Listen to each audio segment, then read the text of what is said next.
പ്രകടനത്തിനിടെ രണ്ട് കുട്ടികൾക്ക് ചെറിയ പരിക്കേറ്റിട്ടുണ്ട്. പടക്കം പൊട്ടിക്കുന്നതിനിടെ അത് ദേഹത്ത് വീണതാണ്. റോബിനുണ്ട്. പ്രിയങ്ക ഗാന്ധി ആവശ്യപ്പെട്ടു. പ്രിയങ്ക എത്തി. Their trust in me, so I feel it's a great honor and I will respect it fully.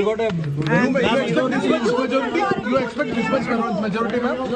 Huge majority. I just was happy getting the love of the people. You are elected. What is your next plan, ma'am? So when you are going to Kerala? Now soon, in the next 2-3 days, as soon as my brother starts. So any road show in Maharashtra? Let's see what the Maharashtra. Okay, thank you. What is your planned project? Thank you. സന്തോഷമുണ്ട്, നന്ദിയുണ്ട്. പക്ഷേ പ്രിയങ്കയുടെ വലിയ വിജയത്തിൽ സന്തോഷിക്കുമ്പോഴും ആഹ്ലാദിക്കുമ്പോഴും കോൺഗ്രസിന് ഒട്ടും സന്തോഷമുള്ള ദിവസമല്ല ഇന്ന്. ദേശീയ രാഷ്ട്രീയം പരിഗണിച്ചാൽ ജാർഖണ്ഡിൽ നിലനിർത്താൻ കഴിഞ്ഞു. അത് പക്ഷേ JMMന്റെ അക്കൗണ്ടിലാണ്. മഹാരാഷ്ട്രയുടെ അക്കൗണ്ടാണ് തുടർ വിജയം ഒരു ഇന്ത്യ സഖ്യ മുന്നണിക്ക്.